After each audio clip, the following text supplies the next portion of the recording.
Imagina que sales de casa una mañana cualquiera y descubres que, durante la noche, alguien ha cambiado las reglas de tu ciudad. La calle sigue en el mismo sitio, los edificios también, pero de pronto una parte de la acera ha desaparecido. Una fila de árboles ha sido sustituida por aparcamientos y la plaza donde antes se reunía la gente ahora permite el paso constante de vehículos. Nadie ha destruido la ciudad de una sola vez. No ha habido una gran explosión ni un plan secreto. Simplemente, una decisión aparentemente lógica ha sido seguida por otra, y después por otra más, hasta que, décadas después, miramos una fotografía antigua y cuesta creer que estamos viendo el mismo lugar. Eso fue, en gran parte, lo que ocurrió en muchas ciudades españolas durante el siglo XX. El coche no llegó únicamente para ofrecer una nueva forma de transporte. Cambió la anchura de las calles, la función de las plazas, la ubicación de los comercios, la forma de construir barrios y hasta nuestra idea de lo que significaba vivir lejos o cerca. Y lo más sorprendente es que casi nada de aquello parecía absurdo en el momento de hacerlo. Al contrario, para millones de españoles, el automóvil representaba exactamente lo que el país llevaba años buscando: modernidad. Para comprenderlo, hay que imaginar una ciudad española anterior al coche masivo, no una ciudad perfecta. Las fotografías antiguas pueden engañarnos. Detrás de avenidas elegantes también existían hacinamiento, pobreza, viviendas insalubres y barrios con enormes carencias. Pero había una diferencia fundamental. La calle todavía no estaba organizada principalmente alrededor de máquinas de más de 1 tonelada. Las personas caminaban, los carros transportaban mercancías, los tranvías seguían sus vías y los mercados ocupaban el espacio público de una forma que hoy puede parecer caótica. Una calle era muchas cosas a la vez. Era camino, escaparate, lugar de conversación y, para muchos niños, zona de juego. El movimiento era más lento y eso permitía una relación diferente con el entorno. No porque la gente del pasado tuviera una filosofía urbana superior, sino porque todavía no existía un vehículo capaz de exigir tanto espacio a una escala masiva. Pero aquella forma de vivir tenía un límite. Las ciudades crecían y las distancias empezaban a aumentar. Madrid se expandía. Barcelona extendía sus barrios. Las áreas industriales atraían trabajadores. El tranvía y el ferrocarril urbano ayudaban a conectar zonas cada vez más alejadas, pero seguían rutas determinadas. Y entonces apareció una máquina que prometía eliminar casi todas esas limitaciones. El coche podía llevarte desde la puerta de tu casa hasta prácticamente cualquier lugar conectado por una carretera. No necesitaba vías, ni paradas, ni horarios. Para una familia significaba poder salir de la ciudad el domingo. Para un trabajador, podía ampliar la distancia entre su vivienda y su empleo. Para un pequeño empresario, facilitaba desplazamientos y transporte. El automóvil no tuvo que ser impuesto a una población que lo rechazaba. Millones de personas querían tener uno. En España, el símbolo más famoso de aquella nueva etapa fue el Seat 600. Cuando comenzó a fabricarse a finales de los años 50, el país estaba entrando en una profunda transformación económica y social. Para muchas familias, tener un coche dejaba de ser un lujo completamente inalcanzable. El 600 podía ser pequeño, incómodo según los estándares actuales y cargarse hasta límites sorprendentes, pero representaba libertad. Hay fotografías de familias enteras viajando con maletas sujetas en la vaca, padres, hijos, equipaje y horas de carretera. Vistas desde hoy pueden provocar ternura, pero en aquel momento aquello era revolucionario. Personas que durante generaciones habían organizado su vida alrededor del barrio, el tren o los horarios del transporte público, podían elegir cuándo salir, y precisamente ahí comenzó el problema que nadie podía resolver con facilidad. Una persona comprando un coche apenas cambia una ciudad, 100 personas tampoco, pero cuando cientos de miles de familias toman la misma decisión, el espacio urbano empieza a comportarse de una manera completamente distinta. Un coche necesita una carretera mientras se mueve y un lugar donde quedarse cuando se detiene. Esa segunda parte es fácil de olvidar. Durante la mayor parte del día, muchos automóviles están aparcados. Ocupan varios metros cuadrados de una ciudad en la que cada metro ya tiene un uso. Cuando el número de coches aumenta, no basta con permitir que circulen. Hay que encontrar dónde colocarlos. Y las ciudades españolas ya estaban construidas. Madrid no podía mover sus edificios unos metros para ensanchar todas las calles. Barcelona no podía redibujar cada manzana del Eixample. Sevilla, Valencia, Bilbao o Zaragoza tenían sus propios tejidos históricos y barrios consolidados. Así que comenzó una negociación permanente con el espacio existente. Una acera podía estrecharse ligeramente. No parecía dramático. Una fila junto al bordillo podía convertirse en aparcamiento. Parecía práctico. Una plaza podía permitir el tráfico para mejorar la conexión entre dos avenidas. Sonaba eficiente. Una antigua vía de tranvía podía retirarse y dejar espacio para otros vehículos. Ninguna de estas decisiones, vista por separado, parecía capaz de transformar una ciudad, pero se repitieron durante años, y lo hicieron en el momento en que España estaba creciendo a una velocidad extraordinaria. Durante las décadas centrales del siglo XX, millones de personas abandonaron zonas rurales y se trasladaron hacia grandes ciudades y regiones industriales. Madrid, Barcelona y sus áreas metropolitanas recibieron enormes flujos de población. Había que construir viviendas rápidamente, había que conectar nuevos barrios, había que llevar electricidad, agua, transporte y servicios a lugares que poco antes eran campos o terrenos periféricos. El coche parecía encajar perfectamente en ese nuevo país. La ciudad tradicional había crecido durante siglos siguiendo distancias que podían recorrerse caminando o mediante transporte colectivo. Los nuevos barrios podían aparecer mucho más lejos. Si existía una buena carretera, la distancia parecía menos importante. Y así empezó a cambiar una de las ideas más básicas del urbanismo, la proximidad. Antes, vivir lejos de un mercado, de una escuela o del trabajo era un problema evidente. Con el automóvil podía parecer un problema solucionado. 10 kilómetros dejaban de ser 10 kilómetros.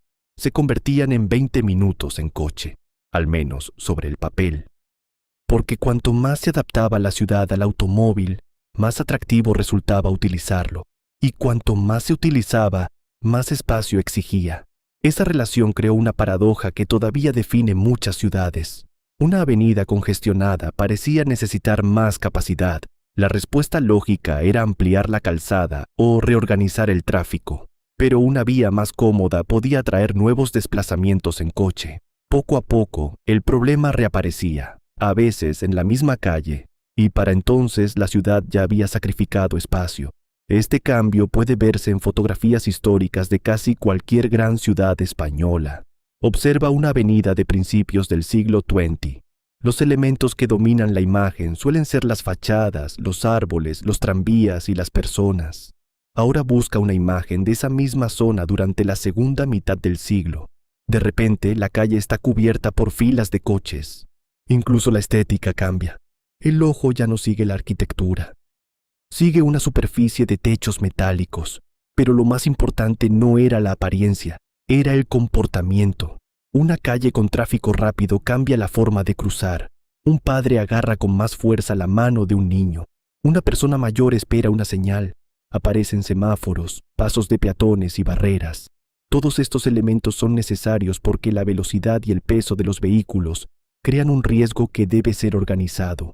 La ciudad se llena de instrucciones. No cruces aquí. Espera, gira, ceda el paso. Prohibido aparcar.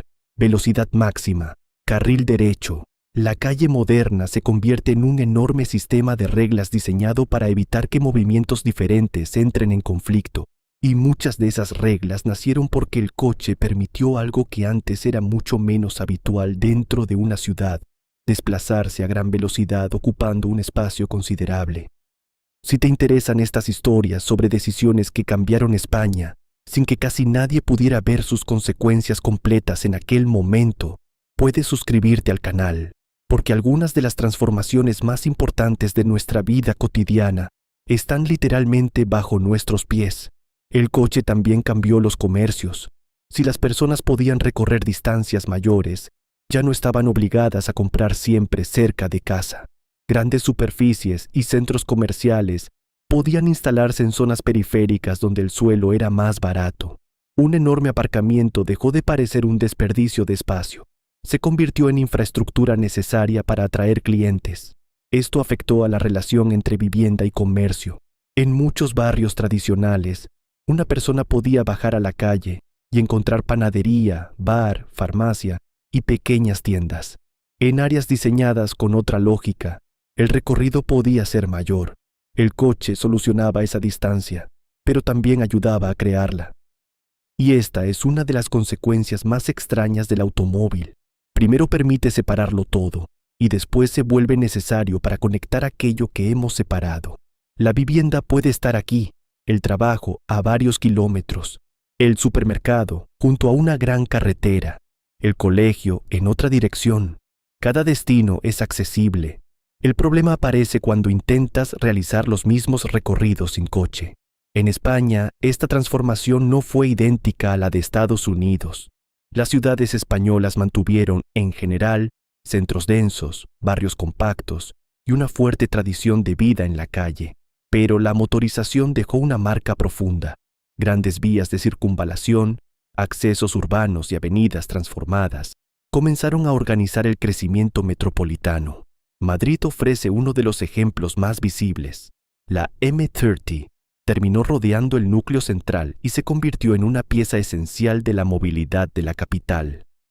Carreteras radiales conectaron Madrid con municipios que crecían rápidamente. La ciudad ya no podía entenderse únicamente como un centro compacto. Cada vez más personas vivían en un municipio, trabajaban en otro y cruzaban enormes distancias diariamente. Barcelona vivió un proceso diferente por su geografía y densidad, pero el conflicto por el espacio fue igualmente intenso. El Eixample, diseñado en el siglo XIX con amplias calles y chaflanes, terminó soportando una cantidad de tráfico que Ildefons Cerdá nunca pudo imaginar. Los chaflanes, concebidos dentro de una visión urbana mucho más amplia, acabaron siendo útiles para giros, circulación y aparcamiento. La ciudad adapta las ideas antiguas a problemas nuevos, aunque eso cambie completamente su función. Y entonces llegó otra transformación silenciosa, el ruido. Un tranvía antiguo podía ser ruidoso, también los carros y la actividad industrial. No debemos imaginar las ciudades del pasado como lugares silenciosos. Pero el tráfico continuo creó un sonido diferente, constante. Motores, aceleraciones, frenadas y claxones podían convertir una gran avenida en un espacio del que el peatón quería alejarse. La contaminación añadió otra capa. Durante décadas, la prioridad principal era mover personas y mercancías, impulsar la economía y responder a un crecimiento acelerado. Los efectos del tráfico sobre la calidad del aire fueron adquiriendo mayor importancia pública con el tiempo, y cuando las ciudades comenzaron a hacerse nuevas preguntas, descubrieron que cambiar de dirección era mucho más difícil que haber llegado hasta allí, porque el coche ya no era simplemente un vehículo, era parte de la estructura urbana. Había viviendas construidas lejos de los centros de trabajo, negocios dependientes del acceso por carretera, familias organizadas alrededor de 2 desplazamientos diarios, municipios enteros conectados mediante autovías, millones de plazas de aparcamiento. Cambiar el sistema significaba cambiar la rutina de personas reales. Por eso cualquier transformación urbana provoca conflictos tan intensos. Cuando una ciudad elimina aparcamientos para ampliar una acera, una persona celebra que podrá caminar mejor. Otra se pregunta dónde dejará el coche con el que necesita ir a trabajar. Cuando se crea un carril bici, algunos ven una alternativa de movilidad, otros ven un carril menos para el tráfico. Todos están discutiendo por el mismo recurso, espacio, y las calles no pueden ampliarse infinitamente. Quizá por eso, décadas después del gran triunfo del automóvil, muchas ciudades españolas comenzaron a recuperar ideas que parecían pertenecer al pasado: peatonalizaciones, tranvías modernos, carriles bici, plazas sin coches, más árboles y zonas de sombra. Las llamadas supermanzanas de Barcelona llevaron este debate a nivel internacional al reorganizar el tráfico en determinados conjuntos de calles. Pero sería demasiado simple presentar todo esto como una guerra entre coches y peatones. El automóvil sigue siendo fundamental para millones de personas. En zonas rurales, barrios periféricos o desplazamientos mal cubiertos por el transporte público, puede ser difícil sustituirlo. Una ciudad puede restringir el tráfico en el centro, pero alguien sigue necesitando transportar mercancías. Los servicios de emergencia necesitan acceso. Las personas con movilidad reducida tienen necesidades específicas. El verdadero problema nunca fue la existencia del coche. Fue imaginar durante décadas que cada nuevo problema urbano podía resolverse dándole un poco más de espacio, porque ese espacio siempre pertenecía antes a otra cosa, a una acera, a unos árboles, a una vía de tranvía, a una plaza, o simplemente a la posibilidad de permanecer en la calle sin sentir que estás ocupando un lugar diseñado principalmente para pasar. Ahora vuelve a esa primera fotografía. Mira la calle antigua y después la moderna. Tal vez la segunda tenga mejor saneamiento, viviendas más cómodas, iluminación eficiente y servicios que las personas de hace 100 años no podían imaginar. No tiene sentido decir simplemente que antes todo era mejor, pero las fotografías sí revelan una verdad. Las prioridades cambiaron. El coche hizo posible una España más móvil, permitió viajar, vivir más lejos, conectar territorios y ampliar las posibilidades de millones de familias. Fue una herramienta de libertad personal y parte de la modernización económica del país, y al mismo tiempo cambió la escala de nuestras ciudades. Nos enseñó que 10 kilómetros podían parecer cerca. Después, construimos lugares separados por 10 kilómetros. Nos permitió comprar lejos de casa. Después, construimos comercios a los que resulta difícil llegar caminando. Nos permitió vivir en la periferia. Después, aceptamos pasar una parte de cada día desplazándonos. No fue un plan. Fue una cadena de decisiones racionales que se reforzaban entre sí. Y quizá esa sea la idea más importante de toda esta historia. Una ciudad no cambia únicamente cuando alguien construye un gran monumento.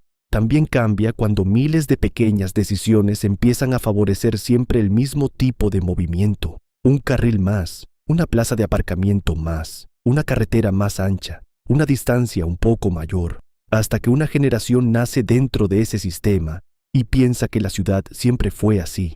Ahora mira tu propia calle, piensa dónde están los coches, cuánto espacio ocupan y qué había allí hace 50 o 100 años. Tu ciudad cambió radicalmente con el automóvil. ¿Crees que ahora estamos recuperando parte del espacio perdido o que el coche sigue siendo imposible de sustituir? Cuéntamelo en los comentarios. Y si has llegado hasta aquí, gracias de verdad por acompañarme durante toda esta historia. Si te interesan las decisiones del pasado que todavía explican la España en la que vivimos, puedes suscribirte al canal, porque el coche no solo nos enseñó a movernos por la ciudad, sin darnos cuenta, también enseñó a la ciudad a construirse alrededor de nosotros.